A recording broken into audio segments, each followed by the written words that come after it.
where we're at right now is a red zone. She also goes to say, police can't even come in this zone. I'm looking around. It's two guys with hoodies standing outside. I don't get spooked that easily, but I was scared.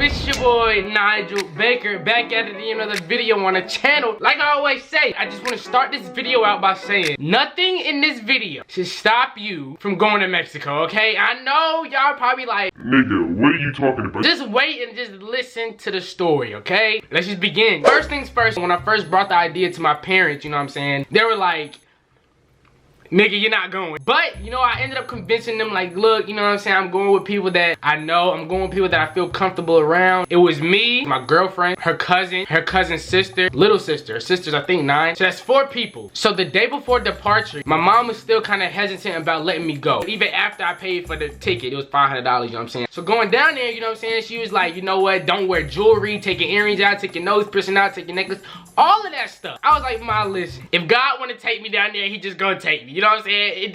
It's nothing I can do. We get to the airport. Everything is smooth. You feel me? I say goodbye to my mom. Sandra's saying goodbye to her mom. They're crying. I'm not crying. You know what I'm saying? Because I'm a tough cookie. You know what I'm saying? I might have to shed a tear or two. Don't matter. So 30 minutes later, we leave, and now we're on our way to Mexico City.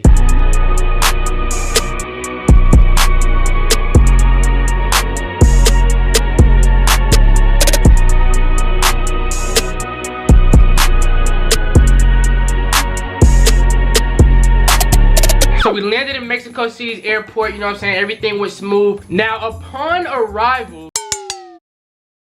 Sandra's sister and Sandra's sister's husband and their kid were waiting for us to pick us up. We load our luggage in the truck and then we're on our way, you know what I'm saying? We're touring Mexico City. We're looking at all different places. We go to this restaurant to eat. The food was bomb. The food is pretty good. That shit smacked. After we're done, you know what I'm saying, touring in Mexico, you know what I'm saying, we drive back to Puebla, which is where Sandra's sister's apartment is at. So once we get there, it's about nighttime, you know what I'm saying, we're chilling. We're not really doing that much, you know what I'm saying, we're just relaxing because in the morning, we were gonna drive around Mexico, different places in Mexico, and you know, kind of like go on like a little like tour. But the whole time that I was in Puebla at her sister's apartment, I was throwing up nonstop. It was terrible. I was throwing up every 5 minutes. I remember it like it was yesterday. We was watching Cars, or Cars 2, or Cars 55. So fast forward 4 days later, previously, you know what I'm saying, we traveled to the beach in different cities, like I said, you feel me, doing all different types of stuff that tourists do in Mexico. On the way back from the beach, one of Sandra's family members picked up Sandra's cousin and her little sister. Now, it was only 5 people left in the truck. It was me, Sandra, it was Sandra's husband. What the f am I talking about? It was me, it was Sandra, it was Sandra's sister, it was Sandra's sister's husband, and their kid. He's like, I think 4, no, he's like 3. We're on our way from the beach, riding through valleys, riding through mountains, all types of stuff. Mexico is a beautiful place, amazing. If you want to travel to Mexico. We're about 2 hours in, we're about an hour outside of Puebla. All of a sudden, as we're driving, I remember like it was yesterday. I was playing John Legend, okay? Chill out, don't judge me. John Legend is a legend, you know what I'm saying? Literally. I'm playing All of Me by John Legend, and right when it gets to this part of the song,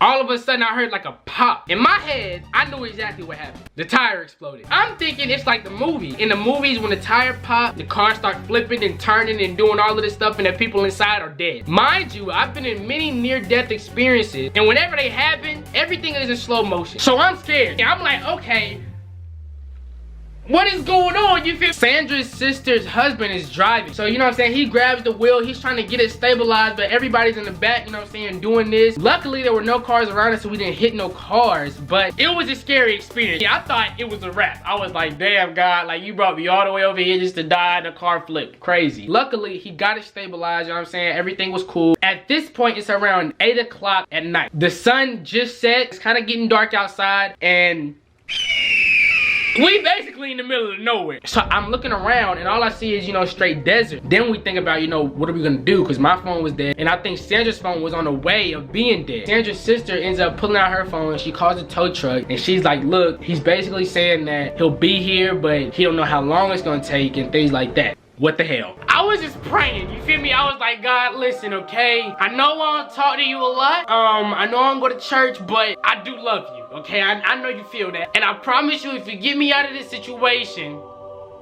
alive, I promise I'll go to church. I go to church and I put $5 in the offering instead of $2. So we're waiting probably like an hour and a half. The tow truck finally pulls up, but when he pulls up, he has an attitude, you know what I'm saying? He's kind of pissed off. For some reason, I don't know. And he's like, all right, so I'm gonna just pull y'all up on the truck. I'm gonna take y'all as far as I can take y'all. We're not that far from Puebla. We can probably convince him later on, you know what I'm saying, that we can just, you know, just drop us off of Puebla, you know what I'm saying? So he hitches the truck up onto the tow truck bed. So in my head, I'm like, why are we still in the truck? So I'm like, hey, should we get out while, like, you know, before he starts moving us up in the air so he can put us on top of the back of the truck? So I think she asked him, like, yo, should we get out? You know what I'm saying? What should we do? He's like, no, you're good. You just stay in the car. This is not safe. I just go along with it. You know, I don't want to be the only one, you know, causing a big fuss. So he hitches us up. Now we're sitting on top. So now I'm like, okay, this is kind of a high, you know, place to get off of. So let's just start getting out, you know, start getting off of the truck bed or whatever. He's like, no, stay in the car.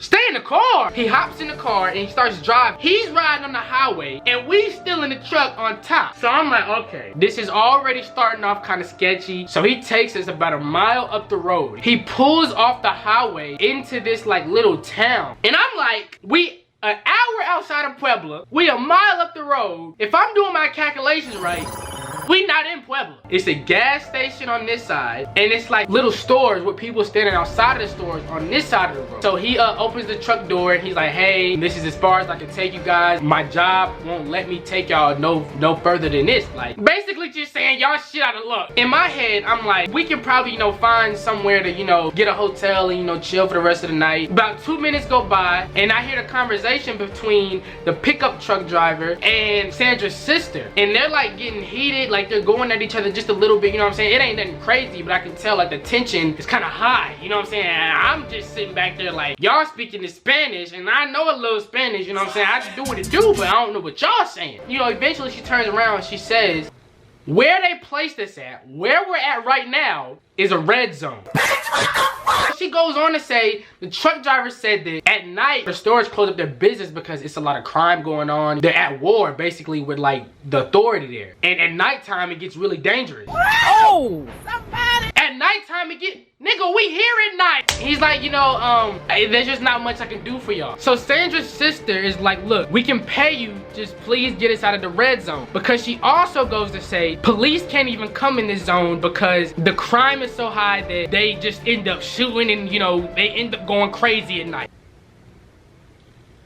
So what the so I was just like, you know, just tell them whatever, you know, we'll give them whatever. Let's just get out of this area. I'm looking around. It's two guys with hoodies standing outside about 2-3 feet away from where we're at. Now, mind you, we have luggage on top of the truck. So they knew we weren't from there. And it's more than them just standing outside. There were a lot of people just, you know, around the area. And I guess they were just waiting to do something because he said when nightfall, the freaks come out. I don't get spooked that easily, but I was scared. So the truck driver's like, all right, look, I can take y'all to this arena that's down way down the street. But before I do that, we can go stop at this other place that might have a tire. He hops back in the truck and we ride probably like 5 minutes or 10 minutes back up the road. And we come to like this little, it looks like a shack. It just looked mad sketchy to begin with. So you know me, I was answering questions off the bat. As soon as we got there, I was like, all right, so look, how long y'all trying to stay? Cause like, we only 5 minutes up the road, which means we still in the red zone. They was like, you know what? We just gonna come here to change the tire, you know what I'm saying? Just relax, just chill. Just wait till we change the tire, we'll be on our way. Cool. I look at the guys that work there. There's only 2 guys there. One of them, no, actually both of them, their eyes were bloodshot red. Their veins were like coming out of their arms. Like not like on some like X-Men type Marvel shit, but I'm talking about like, their veins look like straws, like big ass like straws basically. I was just like, This ain't for me, G. Sandra's sister's husband is out there talking to the guys with the tow truck guy. They're just talking, you know what I'm saying, going back and forth. Sandra's sister, you know, she's translating, but we're still in the truck. I ain't get out the truck. If you thought I got the truck, you tripping. So eventually they got the tire. They brought it around to the side, but it happened to be like, I think it was like 2-3 inches smaller than the tire that we originally had. So they said, I mean, y'all can get this tire or I'll just drop y'all off at the arena, but this tire is a little small, so you're taking a little gamble here. In my head, I said, F that. I don't care if it was a bike tire. We gone. They put the tire on. I see the two dudes. I'm looking at them, and I'm like, okay, one's smiling, and the other one's laughing. So it's either they love changing tires, or they trying to set us up and do something. And I don't think it's number one. So I was just like, look, can we speed the process up just a little bit? You know what I'm saying? I'm not trying to be here like that. Eventually they put the tire on, but as they're finishing up, it's this guy that comes behind us on a moped. Like you can hear it. And as the guy in the moped is pulling up, the guys with the tire are like pointing at him and like laughing. They're basically getting done with the tire. They put it on, you know what I'm saying? I'm like, all right, let's go, let's ride, let's rock it out, let's go. We done here. So after that, Sandra's sister's husband pays them and we on our way. But while we're in the truck, you know what I'm saying, the truck kind of leaning. Sandra's sister's husband said it's good that we got out the time that we left, because when the guy in the moped pulled up, they were talking to each other like they was trying to plot on something. You feel me? What the hell? I started praying. I said, God, listen, right? You got me out of this situation. I'm going to church. I'm broke right now. I can't put $5 in the offering, but I'm gonna do what I can, okay? It was just a crazy experience. I'm not saying don't go to Mexico. Mexico is a beautiful place. Just make sure you check your surroundings, because, you feel me, that could have went a whole nother direction. You know what I'm saying? Because I was not finna be fighting no level 20 crackheads and I'm on level 5. But yeah, guys, man, that's the story. What time is it? It's 3:30. I gotta head to work. Thank y'all for all the love and support. I hope y'all like this story time. And we out. You feel me? What we said in the video?